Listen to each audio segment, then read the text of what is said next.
Today I have three very important things, headlines you might say, to tell you about Princess Cruises. One is a follow-up, but two of them are brand new. Also today we disembarked from the beautiful Rio Princess in Southampton. We had a wonderful cruise and we are now in Cardiff, Wales. So I will bring you up to date about our travels. And I also have something to tell you today. I came to Cardiff for a very specific reason, and it has really opened my mind and my eyes and made me think about something I didn't realize before. So I'm going to share it with you. So let's go ahead and get started.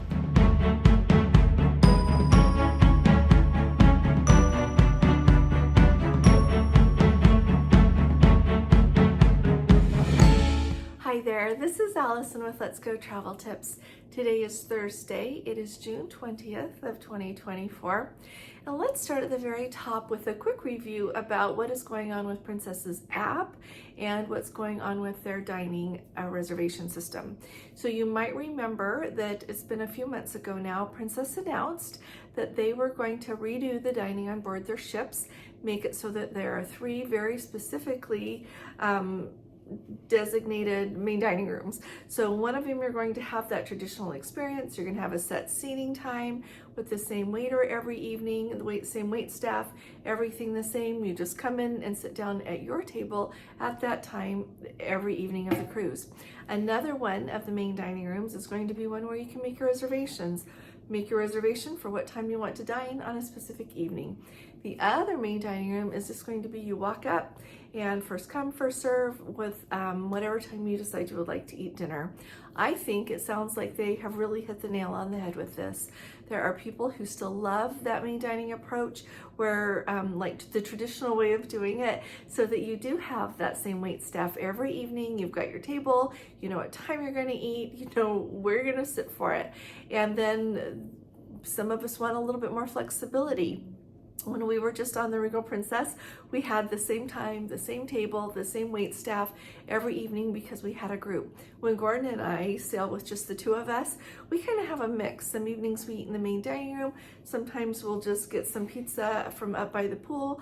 Sometimes we just decide to have a sandwich from the International Cafe or get something at the buffet. It really just depends on what we're doing that day, how late we got back from being in port and all these things. And so it's kind of fun to have some options out there. But the beautiful thing is with this approach by Princess, you can have it however you want, which I think is perfect. So that ability is going to become available to book those reservations on July 1st. And this is going to affect all cruises sailing on September 14th this year and after. So if you're sailing before then, you should be able to make your dining reservations, hopefully without any trouble. But after that, you're going to need to wait until July 1st. I personally am hoping for a little bit more of an update with the app when that comes out, because I really need my other cruises to show up.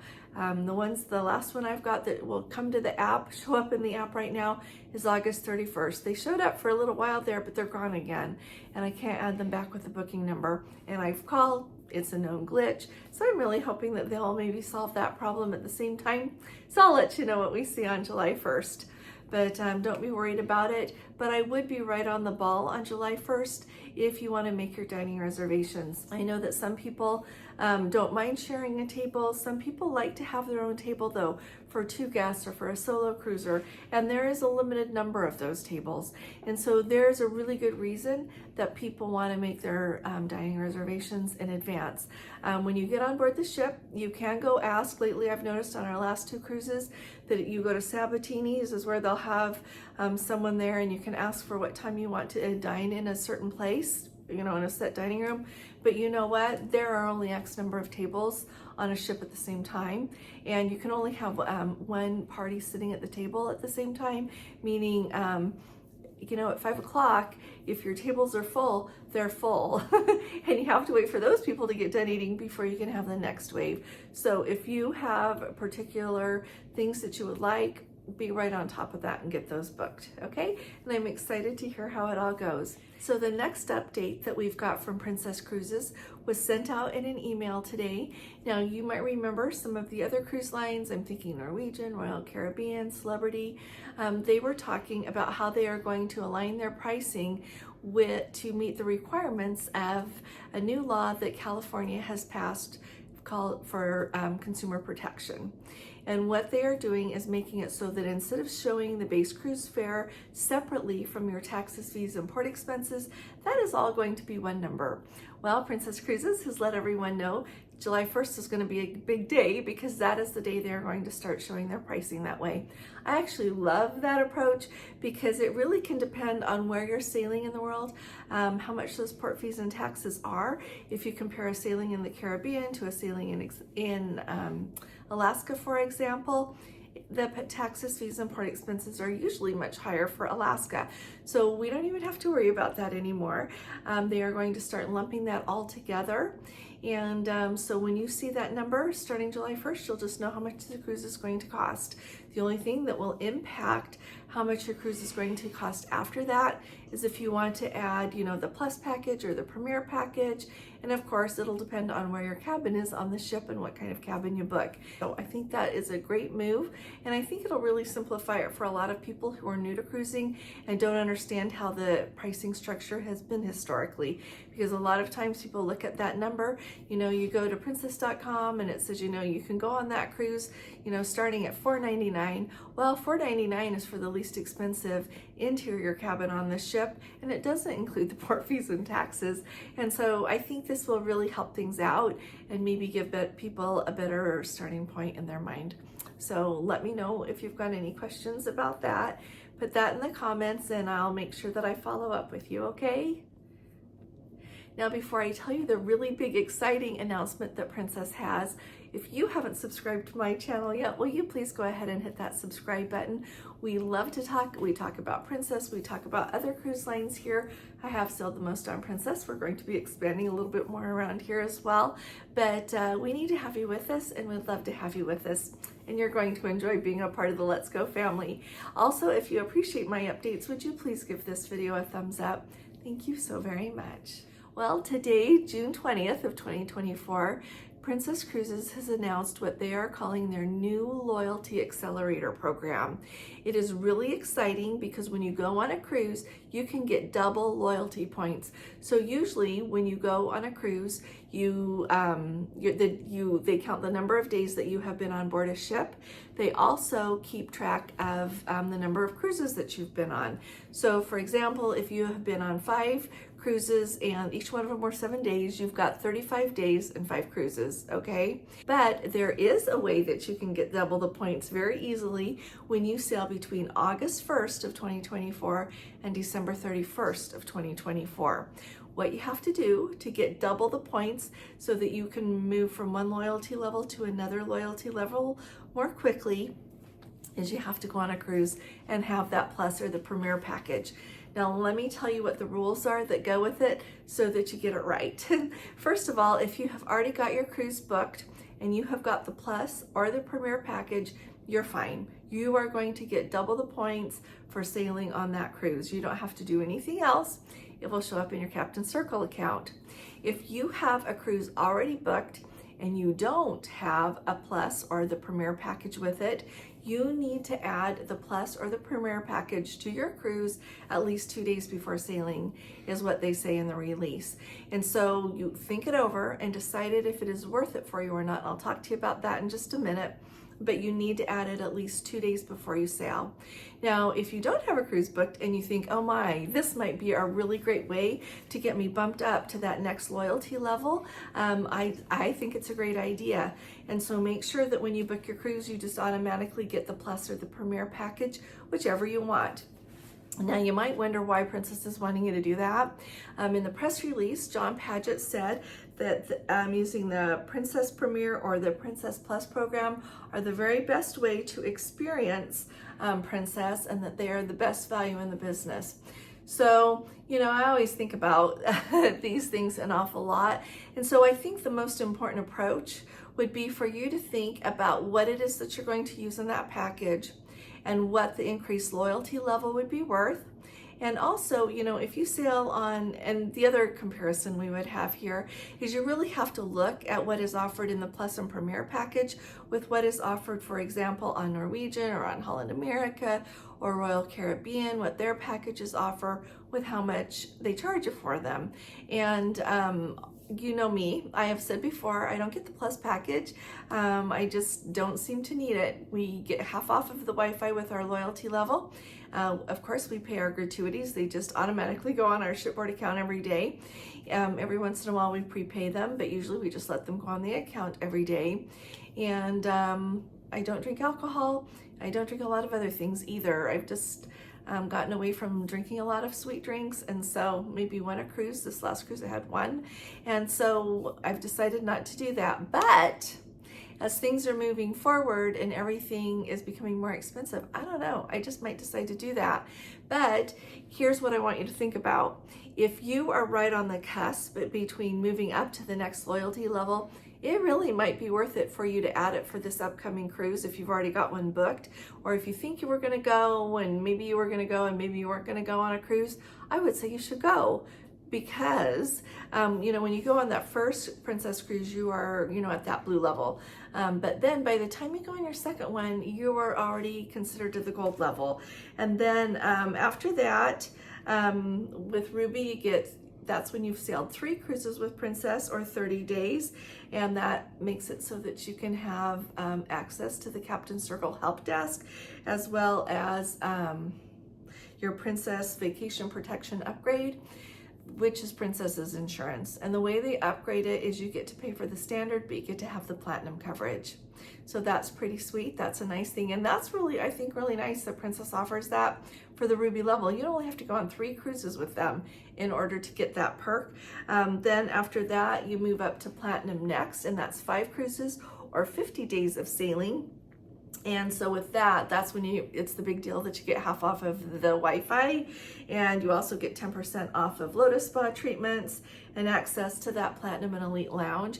If you don't know what that is, every evening they have a lounge. Like when we were just on the Regal Princess, it was in the Vista Lounge. They come around with some appetizers, and it's just a really nice place. It's quiet, you can chill out there, visit with other people, but it's just an extra perk. And then an elite level with Princess is 15 cruises or 150 days cruising with Princess. And that's when you get all of the other perks, but you also get 10% off in all of the shopping on board of Princess. And then you also get 10% off of your excursions. You get the complimentary canapes on formal nights, which are about the size of a quarter. You get 4 of those. And afternoon tea in your stateroom. You have to schedule that if you want to have that.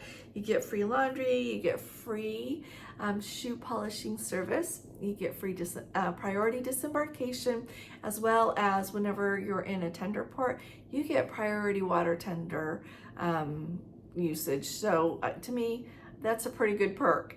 And so see, you really jump up in the perks that you get to have once you go to Elite. The thing I forgot is you also get to have that free minibar set up. I think that this is a very worthwhile promotion to take part in, because if you have only been on one Princess cruise, you would go on another cruise, then you will have 3 Princess cruises, because you've got the one you've got and double the points for the other one. So you would already be Ruby. You'll already get that platinum insurance for the standard price. And there is a jump in coverage between the standard and the platinum. So to me, I think it's worthwhile. If you're, just there at Ruby and you want to move up to platinum, you get a big jump in what you get with that too. That half off the Wi-Fi, that's worth $12.50 a day if you have one device. And if you have 2 devices, it's worth like, what, $22.50 a day? So you save an awful lot of money with that, and it opens up. You can go to that Elite Lounge and everything that goes with that. So I think it's really worth considering. If you need help booking a Princess cruise, I'd be delighted to help you. Just send me an email, letsgotraveltips@gmail.com, and let me know in the comments if this promo makes you want to go on a Princess cruise from August 1st through December 31st of 2024 when you weren't already planning on it. I think that would be really fun to think about. Gordon and I are already Elite, but it made me think, because our last cruise that we've got booked for this year with Princess is August 31st, and it's for 7 days, of course, the Love Boat Cruise. But it made me think, oh, should we do another one? Because it just moves you up. What I am really excited to hear about is if Princess decides ever to introduce another level of loyalty. I think that going on 15 cruises and being Elite is awesome, but I also think that I think that a lot of people would even try to get the higher level if you introduced it. And you could make, if it was like, a bunch more cruises, people would do it and then get that loyalty level. It's just really interesting to me to think about that. I think about that, with promos that stores offer, everything that different businesses do. I noticed that banks do a lot to get you to bank with them. And so I think that it'll be interesting to see as the days unfold what Princess and the other cruise lines decide to do with their loyalty. So let me know as well in the comments what you think they should do with their loyalty, okay? Today we disembarked from the beautiful Regal Princess there in Southampton. When we disembarked, we just simply went out as soon as you get out of the area there, the cruise terminal, where you collect your luggage. And by the way, if you don't have anything to declare, you just go out the door. You don't have to show them your passport. You just go out the door. And immediately to your right is where there is a taxi stand. If you're going to get on a transfer, they'll direct you to that. There are places where if you already have a car booked, it's like look right where the taxis are, and then just a little bit to the left of where the taxis are is where I could see all the cars were waiting that people had already booked. But we had a taxi in no time. There was a long queue of taxis there. It took us just a few minutes to get over to the Hertz rental car place there in Southampton. It's not very far. I just didn't want to worry about all of our luggage. And so we got right over there and we're on our way over to Cardiff. We stopped at Salisbury Cathedral and had a nice visit there, and then we headed over to Cardiff. We just drove right over, and here's what I want you to think about. So the very specific reason that I wanted to come to Cardiff is that the Llandaff Cathedral there in Cardiff is where my third great grandfather is buried. And at that cathedral, they've got the regular cathedral cemetery there, and then across the bridge they have the Victorian cemetery is what they call it. There are two sections to that Victorian cemetery, and it's really interesting. And the graves are really old for the most part. And so part of it is really well kept as far as being mowed down, and you can see the graves and everything. Another part is just growing wild. Now, the part that is mowed down and everything, I found someone and asked them. It's because it belongs to it's city county land, city council land. They're in charge of that. So about every once a month, she says they come and they mow it down in the summertime and keep it so that you can easily find graves. In the part which happens to be the area where my third great grandfather is buried, they're not doing that, and it is extraordinarily, I'm showing you the footage here, it is extraordinarily overgrown. And I would never, the first time we went there literally was an angel at that cathedral, because she was there with this book that's not even in publication and could tell me how to find his plot. And so we went and found it. That was 6 years ago, back in 2018 when we went. And we had a really special time finding that grave and everything. So today I didn't have to ask directions. I just went back to it. But you would be amazed how much things have grown over. A big tree, bush thing has started to grow right by there. And I think that by the time my grandchildren are old enough to go look for that, I think it's going to be so overgrown and have a tree grown into it. And this is the way that whole cemetery is becoming. I don't think anyone's going to be able to find it. So here's what I want you to think about as you travel, as you consider where you're going to travel. I think it is really special, and I know that it's very important to know who your family is. And there's been all of this research done, and families do better when they know their family, who they came from, and they are more well-grounded. They just do better in life when they know that. And so it's really important that we do that. And so I guess what I'm thinking today is I'm really grateful that I went 6 years ago. Today there was no one at the cathedral that would have ever been able to help me find that grave. So I think it's really important that we take every chance that we have to try to find things, that we go back when we can. We tried to do our best to move the weeds, to tromp things down a bit, to get bushes out of the way and everything, to make it so that if someone comes by there and wants to see that, they'll be able to. But I'm gonna have to come back a little bit more often to keep that accessible if I decide to do that. And so I just wanted to put that on your radar. I always think of places being maybe that will go away, that we can no longer visit. And it's easy to think that when we think of, world events and political situations and everything, but you never just stop to think about how just, the natural march of time will maybe change our accessibility to some things. And so I had a really sweet day getting to go there. I went and stood by his headstone for a while, and we sat down there and just thought for a bit and thought about what I know about him and about our family. And it means an awful lot to me, and I am sure that your family means an awful lot to you too. So let me know in the comments what you think, and I look forward to reading your comments. So thanks so very much for joining me here today. I look forward to seeing you here again tomorrow, and I'll be talking to you all again really soon. You all take really good care. God bless you. Love you. Bye-bye.